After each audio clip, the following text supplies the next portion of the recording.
Hello दोस्तों, स्वागत है आपका फिर से एक नए अपडेट में। दोस्तों, आज के इस अपडेट में हम आपको बताने वाले हैं मेरी फसल मेरा भय और गेहूं पंजीकरण किस तरीके से आप कर सकते हैं।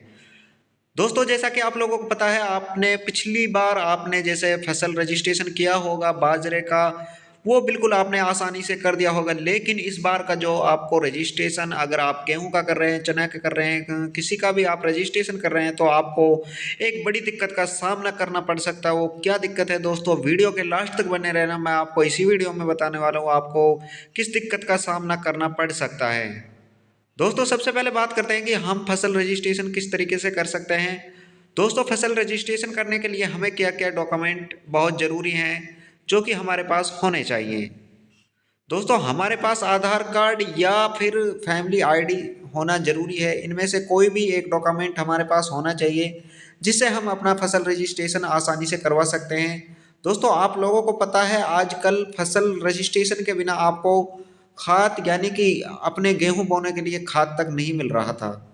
दोस्तों, अगर आपके पास फसल रजिस्ट्रेशन है तो आप जब भी किसी सरकारी खाद डिपार्टमेंट से अपना खाद खरीद सकते हैं एंड अपना बीज खरीद सकते हैं। अगर आपके पास फसल रजिस्ट्रेशन है तो आप ये सब खरीद सकते हैं। अगर आपके पास नहीं है तो आपको खाद और बीज नहीं मिलेगा। दोस्तों, इसी कारण आपको फसल रजिस्ट्रेशन करना ही होगा। एंड आप किस तरीके से इस फसल रजिस्ट्रेशन को करवा सकते हैं और आपको करवाते वक्त किस दिक्कत का सामना करना पड़ सकता है। दोस्तों, जैसा कि हम पहले रजिस्ट्रेशन करते तो हमारा जो ऑप्शन है उसमें जैसा कि हमने किसी और का गलती से किसी का खेत रजिस्ट्रेशन कर दिया है। जैसे कि हमने एक खेत में गेहूं बोया है और दूसरे में सरसों बोया है। लेकिन अगर हमने गेहूं बोया है जिस खेत में और उसमें सरसों बो दिया है, किसी और कारण से हमने गलती से उस खेत को चढ़ा दिया है, तो दोस्तों अब आपको इस दिक्कत का सामना करना पड़ सकता है। दोस्तों, उसमें आप डिलीट का ऑप्शन है जो सरकार की तरफ से बंद कर रखा है।